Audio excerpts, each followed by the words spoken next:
Hello po, it's me, Kuy Stenberg. Kahapon nga po yung recognition day namin at ngayong araw naman po yung moving up. At mamaya nga po nakatoga ko kaya ganito po yung magiging itsura ko. Ay mali. Kailangan po pala ganito yon, nakangiti para pogi. Ang makakasama ko po ngayon na magbibideo sa akin ay si Ate Marjorie, tapos ang magsasabit naman po ulit sa akin ay si Papa. Ayun na po yung bilisan tuli naming brum kaya nag-step to the left, step to the right na po ako. At eto na nga po, iwanan muna namin yung munti naming tahanan, papalis na naman po kami. Bye bye, brum babum boom. Hop, sa 20 minutes po naming bumiyahe, nakarating na po kami kaya isinuot na po sa akin ni Papa yung toga para malaman po na isa din ako sa completers. Wow, English yun na. Medyo na late na nga po kami sa mga oras na to dahil sa kaswerte ang palad po, bago po kami makarating ay pahinto-hinto po yung brum na sinasakyan namin. Kaya nagmamadali po kaming pumasok, kaso lang po pagdating namin ay sa huli na po kami po pwesto, pero ayos lang po yun dahil ang mahalaga ay importante. Ang importante po medyo nahuli man pero nakaabot pa din. Nung nakapasok na po lahat, sinimulan na po yung programa at pinangunahan po muna sa pangbungad na panalangin, tapos sinundan po sa pag-awit sa watawat ng Pilipinas. At tinawit din po namin ang Palayan City March, tapos ang kanta ng Nueva Ecija. Pagtapos po na nagbigay naman po ng maganda at inspirational message ang mga panauhin, tapos po ang kagalang-galang naming principal. At pinatayo na nga po yung 4 na special section, tapos pinatayo na din po kaming lahat na regular section. And 321 females with a total of 628 candidates. That you have satisfactorily completed all the requirements prescribed by the Department of Education for junior high school. Ang total nga po pala namin na completers sa school namin ay 745. I confirm you as junior high school completers of Alaya City National High School 2024. Congratulations! Thank you so much. Let's congratulations once again. And now, after 4 years of hard work and dedication, Completers is about time to reward your commitment towards education. Be the fruits of your labor. A round of applause, please. Our school principal, our assistant school principals, head teachers, and guests may be invited on stage to lead us in the distribution of the certificates. Here are the completers from 10th Island under the advisory of Mrs. Sally L. Sindalo. Dahil kami po yung first section, kami po yung tinawag na unang aakit sa stage, kaya pinapila na po kami. At yes, sa muling pagkakataon nga po, makakatanggap ulit ako ng certificate. High honors, Madeline John Burnell with high honors, Outstanding Athlete of the Year. Ganun sana. Nakipagkamay na nga po yung iba, pero sa akin po ang ginamit ko ay walang iba kundi yung malakas kong braso. May muscle yan. Ngiti lang, para pogi. Habang umakit pa po sa stage yung iba, ako naman po ngayon ko palang ipapasuot yung medal na nakuha ko kahapon sa naging recognition. Dahil ang buong akala ko po nakalimutan ko yung medal, nun po pala dala-dala din ni Papa.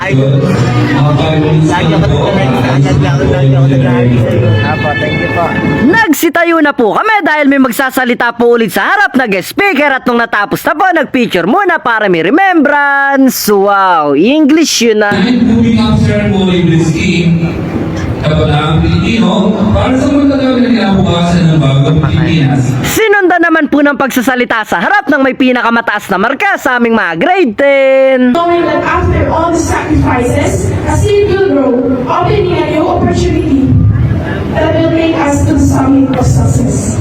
Rise up, take courage, and do it. Ikaw, ako, tayo, ang masisilbing liwanag sa dilim at ang patuloy na maglilingning upang maitilaw ng pag-asa ng bawat Pilipino at ng bagong Pilipinas. Mabuhay ang kabataang Pilipino, mabuhay ang bagong Pilipinas. Thank you and God bless us all. Thank you so much. Please guarantees military and highest honors from SE Archimedes and your pledge of loyalty to their alma mater, to be led by Carla E. Falis, with high honors from 10 Pilot Driving Class, under the advisory of Ma'am Sally Simon. pinangunahan naman po ng isa kong kaklase ang pagtataas ng kanang kamay at bigkasin ng alma mater tapos bigla pong nawalan ng power, buti bumalik din agad. Patience and the passion to reach for your greatest dream. At this point, we will be having a special song number for parents and guardians. So we will request all the completers and the parents to please stand. This is the moment that we're waiting for here in Peters. That you're going to do something special for your parents and guardians. So that you know I feel so good. It's true. So glad that I have you. Always say we request our dear teachers so bold and we march our chances. Ang mga po natin ang ating mga kuya at sa inside your love. Why those tears you give me strength? Ang ating guardian and bakit?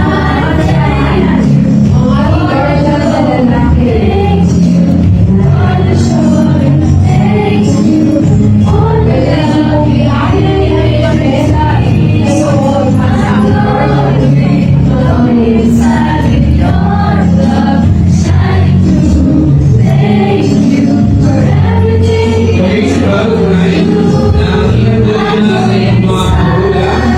Lahat ng taasan natin yung nakam, wala sa inyong mga medals, diploma, gusto nyo mo, hello sa inyong parent or guardian.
Pagtapos po ng kantaan, tinawag naman po ang mga advisor ng bawat section sa grade 10 na sila po ang tumulong, gumabay at naging pangalawang magulang namin sa paaralan. Advisor, Ma'am Sally L. Sinalo. Ayan Ayan na nga po ang mga guro namin na nagsakripisyo sa amin sa loob ng halos isang taon na pag-aaral na sila din po ang isa sa palagi nagtuturo sa aming mga estudyante. Sobrang bilis nga po ng panahon dahil maski ako po ay hindi pa din makapaniwala na ang isang kagaya ko po na may kapansanan ay makakapag-aral at may raraos ang grade 10. Na ang sarap lang pong balikan yung panahon na nagsisimula pa lang ako sa pag-aaral, nagsisimula na humawak ng lapis, nagsisimula na bumasa at higit po sa lahat, nagsisimula na makisama sa mga bagong kakilala. Na ang lahat po ng yan na aking sinimulan simula nung bata ako ay unti-unti nang nagbubunga at nakikita. Ang sabi nga po, malayo pa pero malayo na. Kaya ngayon po na isang kabanata na naman ang aking nalagpasan at napagtagumpayan. Sisikapin ko po na hanggang sa dulo ng abot ng aking makakaya ay maabot ko ang lahat ng aking pangarap sa buhay at ng aking pamilya. Kaya sobrang saya at proud na proud po akong sabihin na yes, nakayanan ko pong makarating at makaraos sa grade 10. Pero syempre po sa lahat na yan hindi ko maaabot kung hindi sa tulong ng mga babanggitin ko at pasasalamatan. Ang unang-unang nga po na gusto ko pong pasalamatan ay ating Panginoon dahil binigyan po ako ng talento at kakayahan na makapag-aral kahit ako po ay may kapansanan. At syempre po sa aking magulang, kay mama at papa na palagi at kauna-una ang sumusuporta sa akin lalo na po sa aking pag-aaral. Maraming salamat po, mahal na mahal ko po kayo. At sa lahat po ng naging kaklase ko at mga guro, lalo na po sa aking mapagmahal na advisor na si Ma'am Selly. Maraming salamat po ma'am sa lahat ng kabaitan at mabubuting asal na itinuro niyo po sa amin. Tapos po sa buong pamilya ko at sa lahat ng taong nagmamahal at sumusuporta sa akin gaya niyo po ng mga followers ko na naniniwala sa akin. Maraming salamat po. Mayayari na nga po pala yung video. Salamat sa panonood mo. Sana nag-enjoy ka. Hindi ko na sayang yung load mo. Kita-kita na lang po tayo sa susunod na video.